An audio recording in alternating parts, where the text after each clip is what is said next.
Texas University in Qatar. Ya, tadi saya sudah share di chat website Qatar Texas University in Texas A&M University in Qatar website. Kalau ada yang cocok jurusannya, atau menyelesaikan di rumahnya dan mengambil S2 di HBKU, Hamad bin Khalifa University. HBKU memiliki beberapa program S2, terutama di College of Science and Engineering-nya, yang berhubungan dengan renewable energy. Ini dia informasinya. Oke. Baik, pertanyaan berikutnya. Tadi kalau nggak salah ada satu yang angkat tangan. Azhar, ya silakan Azhar. Ya Ustadz, Ustadz, kalau tentang perihal fakultas syariah, misalkan dalam bentuk keagamaan ada?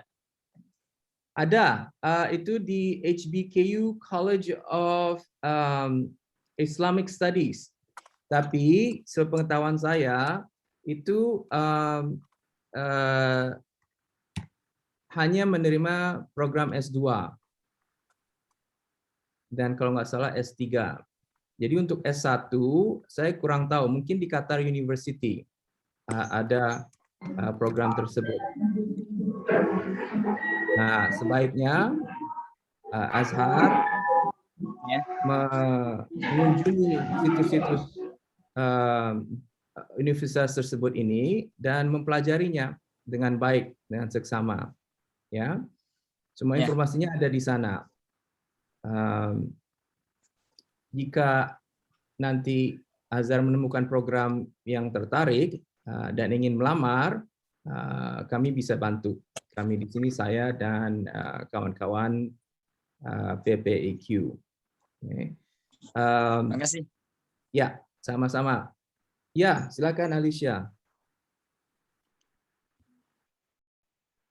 Ya, Pak, selamat siang. Izin bertanya. Silakan. Ya, untuk syarat wajib program S1 di universitas di Qatar memiliki TOEFL IBT atau SAT gitu nggak, Pak? Ya, tetapi tergantung universitas mana yang Alicia ingin lamar. Ada beberapa di sini. Ya, ada Northwestern University in Qatar misalnya. Itu hanya memberikan 2 jurusan saja, jurnalisme dan komunikasi. Ada Texas A&M University in Qatar tadi, itu hanya mengajarkan dan memberikan S1 di bidang teknik. Ada juga Carnegie Mellon University in Qatar. Di sana, ini Carnegie Mellon, jurusan yang tersedia adalah Biological Sciences, Business Administration, Computer Science, Information System. Ini websitenya. Jadi, kemana Alicia ingin melamar? Kalau misalnya mau mengambil contoh, ada satu Georgetown University in Qatar ya. Saya share ininya, websitenya. Nah, persyaratan Georgetown University in Qatar ini untuk melamar ada beberapa hal.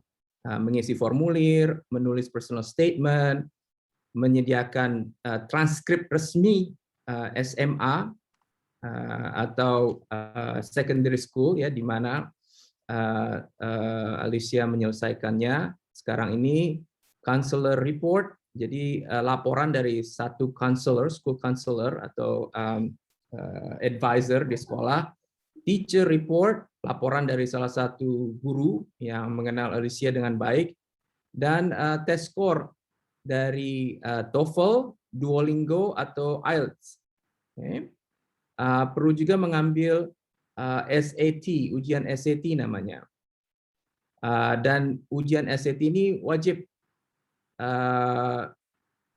Di sini ada link yang memberitahu di mana bisa ambil ujian ini.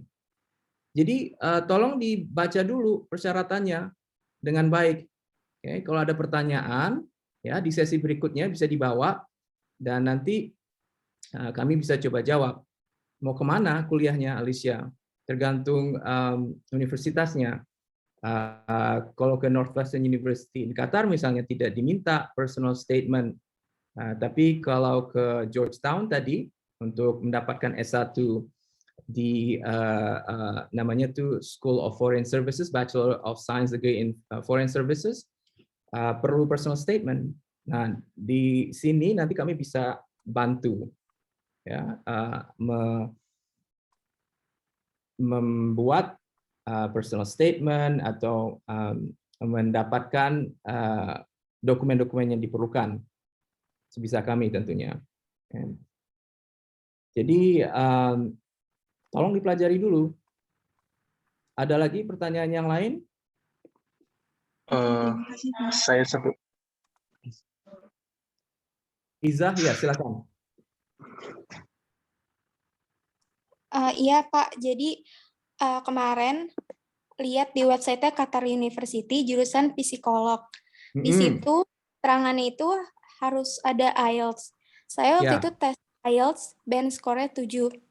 Itu bisa masuk nggak? Oke, kita lihat psikologi di Qatar University. Tidak ada informasi berapa minimum test score IELTS di sana. Oh, dan di sana juga tertulis ada SAT. Ya, betul. Berarti harus ambil SAT juga. IELTS itu adalah tes kemampuan berbahasa Inggris. Untuk ijazahnya di situ tertulis setara dengan Qatar. Maksudnya bagaimana ya? Oke, mari kita lihat website psikologi di Qatar University. Ya, jadi ini Qatar University itu ada beberapa sekolah. Salah satunya adalah College of Arts and Sciences dan jurusan psikologi di administrasi ya dikelola oleh College of Arts and Sciences. Ini dia informasi mengenai psikologi. Terus admission requirements, ya, detail admission requirements untuk BA di psikologi.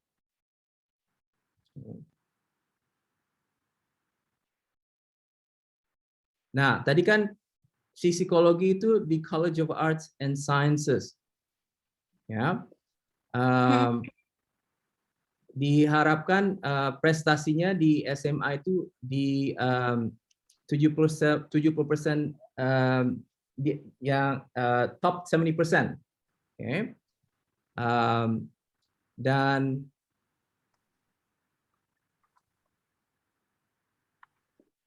psikologi ini dia.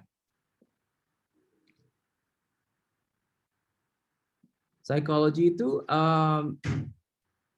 hanya tersedia dalam bahasa Arab, bukan bahasa Inggris.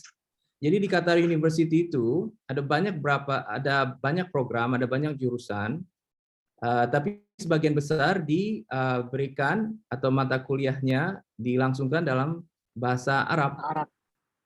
Ada yang bahasa Inggris.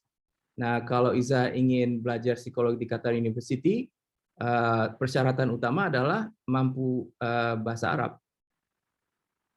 Kalau tidak, mungkin ingin melihat di universitas yang lain.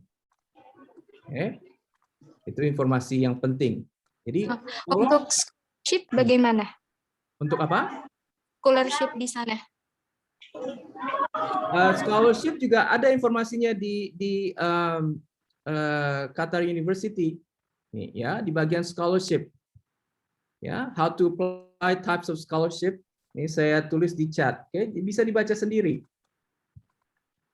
Karena sesi ini bukan sesi memberitahukan kalian informasi ini, lebih interaktif. Pertanyaan-pertanyaan yang tidak ada informasinya di situs universitas-universitas tersebut. Tapi kalian harus istilahnya mengerjakan PR ini sendiri atau terlebih dahulu. Cari informasi sebanyak-banyaknya.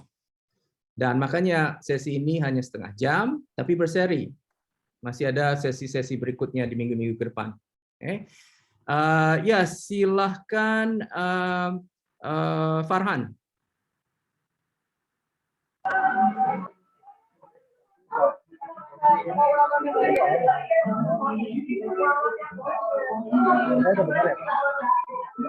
Nggak kedengeran.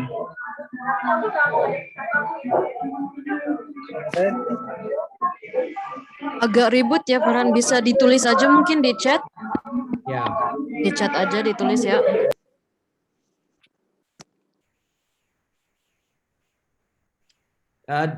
Sambil menunggu ya, ini saya lihat di chat lagi ada beberapa pertanyaan lain. Lina menanyakan apakah ada beasiswa untuk jenjang master, Pak? Ya itu tergantung mau belajar apa S2-nya di universitas mana. Itu informasinya ada semua di sana. Di HBKU ada beasiswa untuk beberapa program master. Tapi tolong dilihat dulu, dibaca dulu di sana. Okay. Tidak semuanya memberikan beasiswa. Jadi saya tidak bisa memberikan jawaban yang general. Terus apalagi dari Dwi Nur Arifiani, apakah boleh mencoba mendaftar 2 program? Contohnya program S1, S1 di mana nih? NANSDQ, saya kurang tahu itu apa maksudnya. Saya kurang, sepengetahuan saya, kalau melamar ke satu universitas hanya boleh 1 program saja melamar.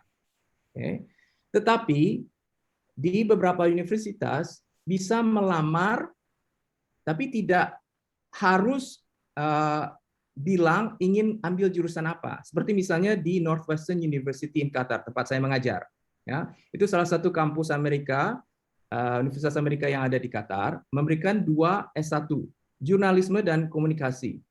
Ketika melamar, itu boleh tidak mencantumkan mau ambil jurusan apa, ambil jurnalisme atau komunikasi. Nanti setelah kuliah, paling lama 2 tahun, baru boleh memilih. Oh, ternyata saya lebih senang jurnalisme. Saya akan mengambil atau menyelesaikan persyaratan S1 jurnalisme. Oh, saya lebih senang komunikasi. Saya jadi nanti akan memenuhi persyaratan untuk memenuhi gelar S1 komunikasi. Ya, begitu. Saiful, silahkan. Selamat sore Pak, waktu Indonesia. Selamat sore. Jadi yang saya ingin tanyakan, saya pengen tahu program ANS ya, program yang pengembangan bahasa dari Qatar University. Program pengembangan bahasa dari Qatar University yang 1 tahun itu Pak. Oke, ya saya mengerti pertanyaannya. Oke, mohon tolong di mute. Sepengetahuan saya ya, Saiful, program pengembangan bahasa itu adalah kerjasama antar universitas. Dalam hal ini Universitas Gontor dengan Qatar University. Ya, jadi Qatar University tidak memiliki program khusus untuk pengembangan bahasa. Setahu saya, Qatar University telah bekerja sama dengan Universitas Gontor, di mana setiap tahunnya Universitas Gontor mengirim sejumlah mahasiswa dan mahasiswi untuk ikut program ini. Jadi tidak ada program khusus untuk pengembangan bahasa. Itu sepengetahuan saya. Tetapi kalau nggak salah ada jurusan linguistik kalau tidak salah. Oh, nggak ada. Qatar University tidak punya. Jadi tidak ada jurusan linguistik. Ya, berikutnya Nafisatul Liza. Baik, selamat sore Bapak. Selamat Di sore. sini saya, Sore. ya di sini saya akan bertanya terkait surat rekomendasi khususnya untuk Universitas Doha Institute. Jadi kan Doha Institute of Graduate Studies itu hanya untuk level S2 ke atas. Nggak ada untuk S1. Saya mau bertanya untuk S2, Bapak. Oh, oke, baik. Ya, silakan. Maaf sebelumnya.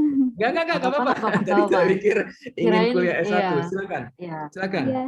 Kan sebelumnya saya sudah mencari terkait persyaratan informasi yang ada di website itu mencantumkan terkait 2 rekomendasi dari akademik yang diusulkan melalui formulir aplikasi online. Apakah itu di aplikasi tersebut kita mencantumkan dosen yang akan memberikan rekomendasi atau kami membuat semacam rekomendasi kemudian dicantumkan di aplikasi tersebut? Yang pertama, jadi surat rekomendasi itu adalah surat yang ditulis oleh misalnya dosen kita waktu S1 atau guru kita ketika SMA atau supervisor kita, bos kita, orang yang kenal dekat dan baik dengan kita yang bisa menulis karakter kita sendiri, aspirasi kita, dan impian kita, yang mengenal baik dengan kita sehingga bisa menulis dan membantu meyakinkan universitas bahwa kita patut diterima. Okay. Jadi di application form online di Doha Institute for Graduate Studies itu, Nafisatul bisa mencantumkan nama dan alamat email dosen yang akan memberikan atau menulis surat rekomendasi tersebut. Nanti setelah ditulis bisa di-upload langsung online. Nah, ada satu hal yang ingin saya beritahukan mengenai surat rekomendasi ini. Setiap pelamar sebenarnya punya hak untuk melihat isi surat rekomendasi tersebut, ya, punya hak, ya. Tapi sebaiknya hak ini di waive, di apa namanya ya, apa bahasa Indonesia waive itu, tidak diambil hak ini. Jadi sebentar, bahasa Indonesia waive ini apa ya? Translate. Wave as in like how it's actually. Melepaskan itu terjemahannya. Jadi lebih baik di formulir itu di check box I waive my right to see the letter of recommendation. Jadi melepaskan hak untuk melihat surat rekomendasi ini. Kenapa baiknya memilih pilihan tersebut? Itu supaya surat rekomendasi yang ditulis dan dikirim dan diupload oleh dosennya itu jadi tetap konfidensial. Makanya di sini strateginya adalah memilih surat rekomendasi yang ditulis oleh orang yang kenal baik dengan kita. Jadi mudah-mudahan menjawab pertanyaan Nafisatul Izzah tadi. Ingin bertanya lagi, Bapak. Oke, silakan. Untuk rekomendasi kan untuk program magister itu apakah yang mengisi harus dari doktor atau dari dosen pembimbing yang masih magister boleh mengisi rekomendasi tersebut? Tidak ada masalah. Yang lebih penting, kriteria yang lebih penting untuk diperhatikan adalah orang yang mengenal kita. Jadi misalnya yang menjadi dosen pembimbing skripsi atau yang pernah bekerja di satu proyek riset, ya, tidak masalah apakah dosen itu punya S3 atau S2. Jadi tidak harus selalu orang terkenal juga sebenarnya. Orang yang lebih mengetahui tentang diri kita itu yang lebih penting. Baik. Kemudian yang terakhir satu lagi, mohon maaf ya Bapak. Ya, silakan. Kemudian yang untuk magister yang ada di Qatar University, kemarin saya sempat nyari di website Instagram yang beredar, itu bahwasannya Qatar University mengadakan beasiswa untuk program magister, apakah itu benar, Pak? Lebih baik mencari informasi atau mengkonfirmasi informasi ini jangan di sosial media, langsung ke situs resmi Qatar University tersebut. Semua informasi tersedia. Baik, Bapak. Ya. Terima kasih. Hadis terakhir ya, dan saya ingin mengingatkan sesi ini singkat tapi berseri. Saya akan kami akan mengadakan lagi minggu depan. Jadi tolong dilihat, dipelajari situsnya. Kalau ada pertanyaan seperti tadi Nafisatul Izzah, saya senang sekali karena sudah membaca. Saya akan coba jawab selengkap-lengkapnya. Ya, silakan Hadis. Oh ya, assalamualaikum, selamat sore Pak Mohsin. Waalaikumsalam, selamat sore. Iya, anak saya insya Allah tahun depan sudah selesai Pak Mohsin. Baik.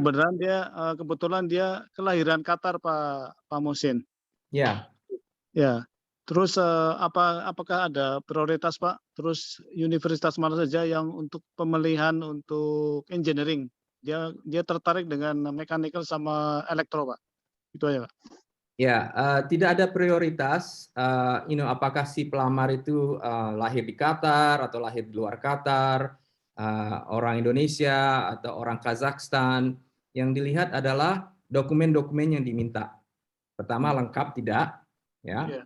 Jadi usahakan dilengkapi. Kedua, apakah dokumen-dokumen tersebut menunjukkan bahwa dia itu akan menjadi mahasiswa yang menjanjikan, promising student. Okay. Nah, untuk engineering ada program engineering di Qatar University, tapi ada juga di Texas A&M University in Qatar. Nah, seperti yang tadi sudah saya sebutkan, banyak perkuliahan di Qatar University itu dijalankan dalam bahasa Arab. Ya, hanya program-program tertentu saja yang perkuliahannya dilaksanakan dalam bahasa Inggris. Jadi coba dilihat, dikunjungi situs resmi Qatar University, apakah program engineering mereka itu pakai bahasa Arab atau pakai bahasa Inggris. Kalau jadi kita harus ikut ini, Pak ya, ikut international student, Pak ya, anaknya gitu ya. Tidak ada istilah itu. Qatar University itu hanya memberikan perkuliahan dalam bahasa Inggris atau dalam bahasa Arab, tergantung jurusannya. Oke. Ya, sepengetahuan saya. Jadi perlu dilihat apakah engineering itu dalam bahasa Inggris atau bahasa Arab. Mungkin, ini saya harus konfirmasi, mungkin mechanical engineering, teknik mesin di Qatar University itu pakai bahasa Inggris. Tapi perlu dikonfirmasikan. Saya pernah baca di itu, Pak, itu ada untuk international student tuh ada itu, Pak, ada admissionnya, Pak. Jadi begini, international students itu adalah istilah bagi mahasiswa-mahasiswi yang kuliah di universitas mana saja di Qatar ini yang bukan warga negara Qatar atau baik residen pun di sini, tapi kalau misalnya warga negaranya bukan Qatar dianggap international student. Itu jadi maksudnya. Mahasiswa-mahasiswi internasional non Qatari. Jadi bukannya berarti tidak seperti beberapa universitas di Indonesia yang punya program internasional. Sepengetahuan saya tidak seperti itu di sini. Oke, ya, terima kasih banyak Pak Muhsin. Sama-sama Pak. Oke, baik. Terima kasih sekali lagi semuanya yang sudah menghadiri sesi pertama interaktif mengenai universitas-universitas di Qatar ini, bagaimana cara melamar dan persyaratannya. Kami akan adakan lagi sesi berikutnya minggu depan, waktu yang sama. Pak, ada satu lagi pertanyaan dari Iza nih di chat. Dia nanya, apakah ijazah paket C bisa untuk mendaftar ke QU dan untuk pembayaran pendaftaran lewat apa ya? Saya kurang tahu apa itu ijazah paket C itu. Di mana Iza kuliah? Iza coba unmute dulu coba.